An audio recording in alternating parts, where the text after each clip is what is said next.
जाइए, उसका चिंता मत करिए, जाइए आप।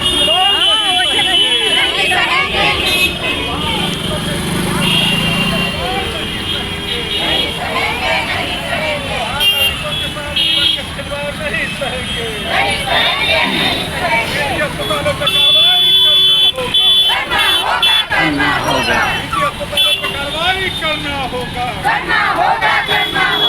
मिलन को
नागरिकों के जीवन के अधिकार के साथ खिलवाड़ नहीं सहेंगे। स्वास्थ्य के अधिकार को मौलिक अधिकार बनाना होगा।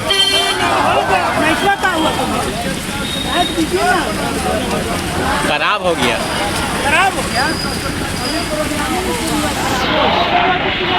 पड़ता है, बारिश में चूता है, पानी गिरता है, बिजली नहीं रहती है, तो लोग प्राइवेट अस्पताल में जाते हैं, निजी अस्पतालों में जाते हैं कि बेहतर देखभाल होगी, अच्छे से उनकी देखभाल होगी, उनको कोई सुरक्षा की व्यवस्था रहेगी। लेकिन कुछ भी नहीं मिला। 2 मासूम अनाथ छोटी बच्चियों को, माफ करें अनाथ नहीं कहेंगे, उनके पिता भी डॉक्टर हैं, भाई भी डॉक्टर हैं, ये लोग कुछ नहीं कर पाए। हाथ में गुस्से में इन लोगों ने भी अपनी बात कही और इसके बाद उल्टा जो है बाउंसरों पे पिटवा कर इन पर जो है केस लादा गया, मुकदमा लादा गया।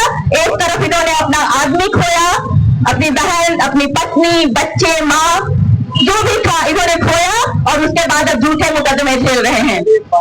इन तमाम चीजों को देखते हुए जब हम लोगों ने इस पर बात की आपस में, तो लगा कि नहीं, इस चीज को काजल मिलन के मुद्दे को एक बना करके, आधार बना करके इसको न्याय मिले, परिजनों पर से केस वापस लिया जाए, सरकारी अस्पतालों को दुरुस्त किया जाए, सरकारी अस्पतालों में सही व्यवस्था की जाए, स्वास्थ्य सेवा को मौलिक अधिकार में शामिल किया जाए कि गरीब से गरीब परिवार को भी उसको उनकी फैसिलिटी मिले, उसकी सुविधा मिले।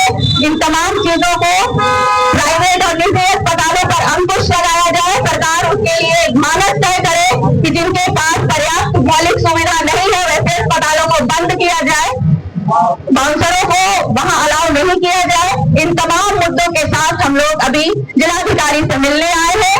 हम लोग यहाँ पर उनको ज्ञापन सौंपेंगे, उनसे मिल करके, और उनसे आग्रह करेंगे कि इन चीजों पर वो गंभीरता से ध्यान दें और आगे की कार्यवाही करें। धन्यवाद। पड़ता है, बारिश में चूता है, पानी गिरता है, बिजली नहीं रहती है, तो लोग प्राइवेट अस्पताल में जाते हैं, निजी अस्पतालों में जाते हैं कि बेहतर देखभाल होगी, अच्छे से उनकी देखभाल होगी, उनको कोई सुरक्षा की व्यवस्था रहेगी। लेकिन कुछ भी नहीं मिला। 2 मासूम अनाथ छोटी बच्चियों को, माफ करें अनाथ नहीं कहेंगे, उनके पिता भी डॉक्टर हैं, भाई भी डॉक्टर हैं, ये लोग कुछ नहीं कर पाए। हाथ में गुस्से में इन लोगों ने भी अपनी बात कही और इसके बाद उल्टा जो है बाउंसरों पे पिटवा कर इन पर जो है केस लादा गया, मुकदमा लादा गया। एक तरफ इन्होंने अपना आदमी खोया, अपनी बहन, अपनी पत्नी, बच्चे, माँ, जो भी था इन्होंने खोया और उसके बाद अब झूठे मुकदमे झेल रहे हैं। इन तमाम चीजों को देखते हुए जब हम लोगों ने इस पर बात की आपस में, तो लगा कि नहीं, इस चीज को काजल मिलन के मुद्दे को एक बना करके, आधार बना करके इसको न्याय मिले, परिजनों पर से केस वापस लिया जाए, सरकारी अस्पतालों को दुरुस्त किया जाए, सरकारी अस्पतालों में सही व्यवस्था की जाए, स्वास्थ्य सेवा को मौलिक अधिकार में शामिल किया जाए कि गरीब से गरीब परिवार को भी उसको उनकी फैसिलिटी मिले, उसकी सुविधा मिले। इन तमाम चीजों को प्राइवेट और निजी अस्पतालों पर अंकुश लगाया जाए। सरकार उसके लिए मानक तय करे कि जिनके पास पर्याप्त मौलिक सुविधा नहीं है वैसे अस्पतालों को बंद किया जाए, बाउंसरों को वहां अलाउ नहीं किया जाए। इन तमाम मुद्दों के साथ हम लोग अभी जिलाधिकारी से मिलने आए हैं। हम लोग यहाँ पर उनको ज्ञापन सौंपेंगे, उनसे मिल करके और उनसे आग्रह करेंगे कि इन चीजों पर वो गंभीरता से ध्यान दें और आगे की कार्रवाई करें। धन्यवाद। साथियों, जो ये घटना है से 2-3 बातें उभर कर सामने आती है। एक है कि जो निजीकरण का जो दौर चला हमारे देश में, उसका जो नतीजा, ये तो एक ऐसी घटना है जो सामने आया, लेकिन आए दिन ऐसी घटनाएं हो रही हैं। हमारे पूर्व वक्ताओं ने चर्चा की है कि पटना के अंदर सैकड़ों ऐसे अस्पताल हैं जिनके अंदर लूट मची हुई है, हाहाकार है। जो आम गरीब आदमी जहां से रेफर किया जाता है ग्रामीण इलाकों से, वो पीएमसीएच आते हैं लेकिन उन्हें इलाज नहीं मिलता। वो मजबूर होकर अपने घर जमीन बेचकर भी चाहते हैं अपने आदमी को बचा लेना, और तब जाकर के ऐसे दलाल भी हैं, वो गांव तक फीट है दलाल, वो एम्बुलेंस वो सीधा उस हॉस्पिटल में पहुंचाता है। ये सब लोग जानते हैं, ये सब माने गांव तक ये लोग जानते हैं। तो इस तरह की जो नेक्सस है, ये नेक्सस जो सरकार की, केंद्र और राज्य सरकार की जो स्वास्थ्य नीतियां हैं, उसका ये नतीजा है। दूसरी जो बात है, जो हम लोग देश और दुनिया का ये नागरिक जानता है, जो ईश्वर में विश्वास रखने वाले लोग हैं, कि दूसरा यदि भगवान है तो वो डॉक्टर होता है, दूसरा भगवान डॉक्टर होता है। लेकिन डॉक्टर एक हैवान के रूप में जब आता है तो उसका क्या कहेंगे? जो शपथ लेते हैं, चिकित्सा नैतिकता की शपथ लेते हैं, लेकिन उसका क्या हो रहा है? वो तार तार हो रहा है। और इस तरीके से जो डॉक्टर के अंदर जो मेडिकल एथिक्स, जो चिकित्सा नैतिकता होनी चाहिए, वो पूरा तार तार दिख रहा है। और उसका नतीजा ये है, आप सोचिए, जो दूसरा भगवान है, जो दूसरे की जिंदगी बचाता है, उसको बाउंसर रखने की क्या जरूरत है? गुंडे रखने की क्या जरूरत है? लेकिन ये हर अस्पताल में, निजी अस्पतालों में ये बाउंसर रखने का, गुंडा रखने का ये चलन है, और ये ऐसा हो रहा है। अगर आप पैसा नहीं जमा करेंगे तो आपको पिटाई भी करेंगे और जरूरत होने से एफआईआर भी करेंगे। जो इनके ऊपर हुआ, एफआईआर हुआ, तो आप सोचिए, उनका जो परिवार है वो भी, परिवार में भी डॉक्टर है, लेकिन उनका क्या हश्र हो रहा है। तो जिस परिवार के घर में, और ये हाईकोर्ट में जो जिनके साथ घटना हुई, हाईकोर्ट के अंदर एक पदाधिकारी के रूप में काम कर रही थी, उसका परिवार अच्छा खासा परिवार, उसके साथ जब ये हो सकता है तो आम नागरिक के साथ क्या हो सकता है, ये आप समझ सकते हैं। साथ ही साथ अंतिम बात कह के हम अपनी बात समाप्त करेंगे, क्योंकि बारिश भी ये है, और इस बीच में हम लोग प्रदर्शन कर रहे हैं कि जो प्रशासन है, ये प्रशासन के नाक के नीचे ये सारी चीजें हो रही है। ये डीएम साहब को भी मालूम है, कलेक्टर को मालूम है, कमिश्नर को मालूम है, ये सारे लोगों को मालूम है, लेकिन उस पर कोई कार्रवाई नहीं होती है। ये हम आम जनता को उनके कान में ये बात डालने के लिए आनी पड़ती है।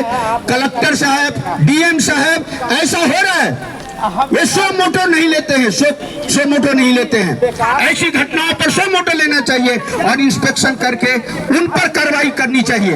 ये हम लोग उनके कान में ये आवाज देने के लिए आए हैं कि आप जागिए। और ऐसे जो ज्योति पुंज जो हॉस्पिटल है, ऐसे सैकड़ों हॉस्पिटल है, लेकिन तत्काल ज्योति पुंज जो हॉस्पिटल है, उसका कातिल डॉक्टर है, उस पर अविलंब कार्रवाई करें।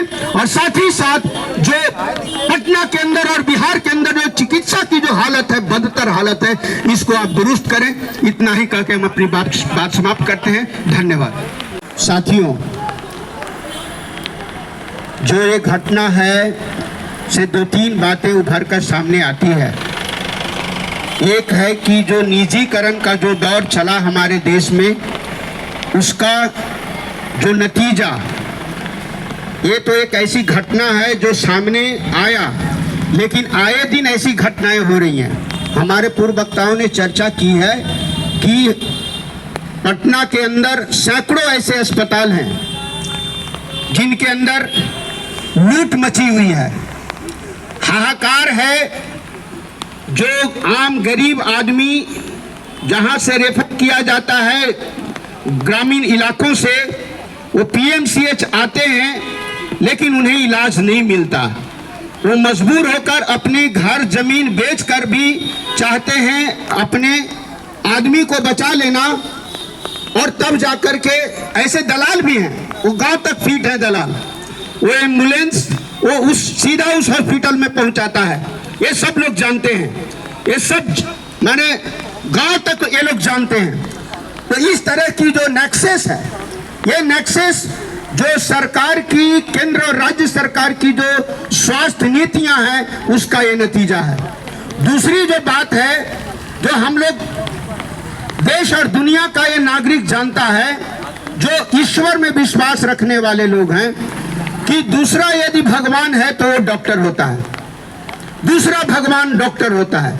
लेकिन डॉक्टर एक हैवान के रूप में जब आता है तो उसका क्या कहेंगे? जो शपथ लेते हैं, चिकित्सा नैतिकता की शपथ लेते हैं, लेकिन उसका क्या हो रहा है? तार तार हो रहा है। और इस तरीके से जो डॉक्टर के अंदर जो मेडिकल एथिक्स, जो चिकित्सा नैतिकता होनी चाहिए, वो पूरा तार तार दिख रहा है। और उसका नतीजा ये है, आप सोचिए, जो दूसरा भगवान है, जो दूसरे की जिंदगी बचाता है, उसको बॉन्सर रखने की क्या जरूरत है? गुंडे रखने की क्या जरूरत है? लेकिन ये हर अस्पताल में, निजी अस्पतालों में ये बॉन्सर रखने का, गुंडा रखने का ये चलन है, और ये ऐसा हो रहा है। अगर आप पैसा नहीं जमा करेंगे तो आपको पिटाई भी करेंगे, और जरूरत होने से एफआईआर भी करेंगे। जो इनके ऊपर हुआ, एफआईआर हुआ, तो आप सोचिए, उनका जो परिवार है, वो भी परिवार में भी डॉक्टर है, लेकिन उनका क्या हश्र हो रहा है? तो जिस परिवार के घर में, और ये हाईकोर्ट में जो जिनके साथ घटना हुई, हाईकोर्ट के अंदर एक पदाधिकारी के रूप में काम कर रही थी, उसका परिवार अच्छा खासा परिवार, उसके साथ जब ये हो सकता है तो आम नागरिक के साथ क्या हो सकता है, ये आप समझ सकते हैं। साथ ही साथ अंतिम बात कह के हम अपनी बात समाप्त करेंगे, क्योंकि बारिश भी ये है, और इस बीच में हम लोग प्रदर्शन कर रहे हैं कि जो प्रशासन है, ये प्रशासन के नाक के नीचे ये सारी चीजें हो रही है। ये डीएम साहब को भी मालूम है, कलेक्टर को मालूम है, कमिश्नर को मालूम है, ये सारे लोगों को मालूम है, लेकिन उस पर कोई कार्रवाई नहीं होती है। ये हम आम जनता को उनके कान में ये बात डालने के लिए आनी पड़ती है। कलेक्टर साहब, डीएम साहब, ऐसा हो रहा है, ये 100 मोटो नहीं लेते हैं, 100 मोटो नहीं लेते हैं। ऐसी घटनाओं पर 100 मोटो लेना चाहिए और इंस्पेक्शन करके उन पर कार्रवाई करनी चाहिए। ये हम लोग उनके कान में ये आवाज देने के लिए आए हैं कि आप जागिए। और ऐसे जो ज्योति पुंज जो हॉस्पिटल है, ऐसे सैकड़ों हॉस्पिटल है, लेकिन तत्काल ज्योति पुंज जो हॉस्पिटल है, उसका कातिल डॉक्टर है, उस पर अविलंब कार्रवाई करें। और साथ ही साथ जो पटना के अंदर और बिहार के अंदर जो चिकित्सा की जो हालत है, बदतर हालत है, इसको आप दुरुस्त करें। इतना ही कहकर हम अपनी बात समाप्त करते हैं। धन्यवाद। नमस्कार, मेरा नाम डॉक्टर मनीष है, मैं काजल का भाई हूँ। और सबसे पहले तो मैं शुक्रगुजार हूँ सिटीजन्स फोरम का और अलग अलग ऑर्गेनाइजेशन जो यहाँ पे आज उपस्थित हुए हैं। तहे दिल से मैं सबका शुक्रगुजार हूँ कि आप सब इस बारिश के मौसम में भी, बारिश होते हुए हम लोग मार्च करके यहाँ आए। हमने तो अपना सब कुछ दुनिया खो दिया, बट हमारी लड़ाई में आप साथ दे रहे हैं, इसके लिए तहे दिल से आपका धन्यवाद। जितने लोग यहाँ उपस्थित हैं सबका धन्यवाद। बस मैं एक ही चीज़ कहूँगा कि एक मैंने काजल खोया है और कोई काजल ना जाए, उसके लिए हम सबको लड़ना होगा। जो अव्यवस्था यहाँ पे है, मेरी कलाई तो सुनी पड़ गई, बट किसी और भाई की कलाई सुनी ना पड़े। बस मैं यही सबसे आप निवेदन करूँगा कि और हमें ही लड़ना होगा, कोई और लड़ने हमारे लिए नहीं आएगा, हमें ही लड़ना होगा। और ये लड़ाई तब तक चलेगी जब तक कि हमें इंसाफ ना मिले। सिर्फ हमें नहीं, इस बिहार के स्वास्थ्य व्यवस्था को सुधारना होगा कि डॉक्टर्स भगवान होते हैं, लेकिन कुछ डॉक्टर्स को ये हमारी गलतियां होती है कि मैं खुद डॉक्टर हूँ, मैं भी पेशेंट्स को बचाता हूँ, लेकिन अगर पेशेंट दर्द से तड़प रहा है और डॉक्टर्स अगर कैंपस में है फिर भी डॉक्टर 4 घंटे तक नहीं आती है, तो उन डॉक्टर्स को प्लीज़ भगवान बोलना बंद कीजिए। वो भगवान नहीं है, वो इंसान के रूप में शैतान है। भगवान बोलना उन्हें हम बंद करें। और जो गलती उन्होंने किया है, ये मेडिकल नेग्लिजेंस नहीं है, कानूनी रूप में इसे मेडिकल नेग्लिजेंस कहा जाता है, लेकिन यहाँ हम सबको पता है ये मेडिकल नेग्लिजेंस नहीं है, ये एक मर्डर है, एक मर्डर है। और इस मर्डर का हम सब बदला लेंगे, ताकि कोई और बेटी, 2 मासूम बच्चियां हैं उनकी, वो माँ को कभी जिंदगी भर वो माँ को नहीं देख पाएंगी। और मेरी बहन कोई आम हर कोई, चाहे आम हो चाहे खास हो, वो ऑफिसर थी हाई कोर्ट में, एक नाज था, 1 साल पहले उसको जॉब हुआ था। हमारा पूरा परिवार काफ़ी खुश था, हम लोग खूब मिठाइयाँ बांटे थे, हम लोग पार्टी किए थे, सब कुछ हम लोग बिल्कुल प्राउड से कहते थे कि मेरी बहन हाई कोर्ट में ऑफिसर है। ठीक है, यहाँ के स्वास्थ्य गलती हो गई हमसे, बहुत बड़ी गलती हो गई कि हम बिहार के स्वास्थ्य व्यवस्था को विश्वास कर ली। हमसे बहुत बड़ी गलती हो गई कि हमें लगा कि यहाँ का प्राइवेट सरकारी अस्पताल तो पता था जर्जर स्थिति में है, लगा कि प्राइवेट हॉस्पिटल अच्छे होंगे, बट गलती हो गई। यहाँ गलती हो गई, यहाँ नहीं पता था कि प्राइवेट हॉस्पिटल्स में भी पॉलिटिकली इतना ज़्यादा इन्फ्लुएंसेस होते हैं कि जिनके अप्रोच होते हैं उनको अच्छा ट्रीटमेंट मिलता है, जिनके अप्रोच नहीं होते उनको देखने वाला कोई नहीं होता है, चाहे सरकारी हो चाहे प्राइवेट हो। मतलब मेरी बहन तड़पते रहे कि यही मेरी बहन के जगह पर अगर किसी पॉलिटिशियन की बहन होती, किसी पॉलिटिशियन की बीवी होती, तो ये सारे डॉक्टर्स की टीम वहाँ लगी रहती, सारे डॉक्टर्स की टीम लगी होती। और मेरी बहन के मरने के बाद, मतलब जनरली आप बिहार में आप कोई भी क्राइम हो जाए आप पुलिस को बुलाते रहो, पुलिस आती नहीं है। और बहन के मरने के 5 मिनट के अंदर पूरा हॉस्पिटल छापने में तब्दील हो गया। और किसको बचाने के लिए? उस मर्डरर को बचाने के लिए, उस हत्यारन को बचाने के लिए, डॉक्टर शिप्रा सिंह को बचाने के लिए, डॉक्टर अभिषेक सिंह को बचाने के लिए। क्यों?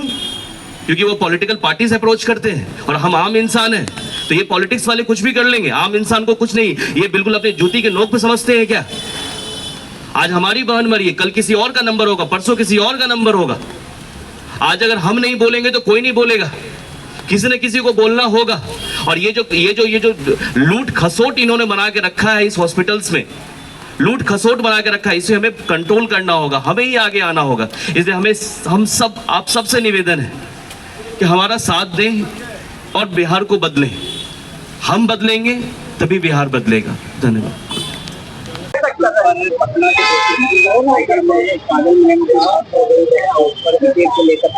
आप पीछे हो जाइए, थोड़ा और पीछे हो जाइए, यहाँ पर लोग खड़े हैं, उनसे बात करेंगे। आप बताइए कि आप लोग आज यहाँ क्यों खड़े हैं, किस कारण से आप लोग जुलूस प्रदर्शन कर रहे हैं? पटना के ज्योति पुंज हॉस्पिटल में, जो कि बोरिंग रोड में स्थित है, जिसे डॉक्टर शिप्रा सिंह चलाते हैं, वहाँ हाई कोर्ट की एक कर्मचारी काजल मीनन भर्ती हुई थी मैटरनिटी के लिए। वहाँ जुड़वा बच्चे हुए सिजेरियन ऑपरेशन से, उसके बाद वो 5 घंटे दर्द से कराहती रही। काजल मीनन के भाई और पति दोनों डॉक्टर हैं, उनके बार बार आग्रह करने के बाद शिप्रा सिंह हॉस्पिटल में ही मौजूद थी, लेकिन वो नहीं आई और पेशेंट 5 घंटे तड़पने के बाद दर्द से बिलबिला करके मर गई।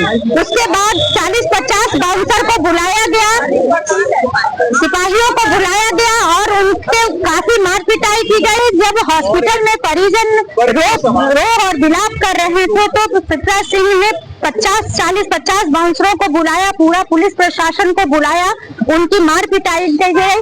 और काजल मीनन के भाई के पैर में 8 स्टिचेस लगे हुए हैं और काजल मिलन का पोस्टमार्टम हुआ है। हमें डर है कि पोस्टमार्टम के रिपोर्ट के साथ भी एडमिनिस्ट्रेशन के और हॉस्पिटल ज्योतिपुर हॉस्पिटल के दबाव में कहीं छेड़छाड़ न की जाए, तो ये स्थिति से हम चिंतित हैं। और इन्होंने केस लगाया था गैर इरादतन हत्या का काजल मिलन के परिवार वालों ने, लेकिन उनको धारा को केस के कम कर दिया गया है और एडमिनिस्ट्रेशन के द्वारा उल्टा उन पर SC ST के एक्ट के तहत केस कर दिया गया है, जो कि बिल्कुल झूठा केस है। अस्पताल में कौन सी कर्मचारी किस जाति क्या होता है वो कोई भी जो हॉस्पिटल में भर्ती होता है वो नहीं जानता है। इस तरह के झूठे मुकदमे को वापस लिया जाए और काजल मिलन के परिवार को उस नवजात बच्चों का जिनके सर पर मां का साया जन्म के साथ हट गया, उन्हें न्याय मिले, प्रशासन उस पर त्वरित कार्रवाई करे। ये पूरे पटना के सिटीजन का ये दबाव है, ये मांग है कि ऐसी घटना किसी के भी साथ घट सकती है, कभी भी घट सकती है, इसलिए इसके ऊपर उचित कार्रवाई की जाए।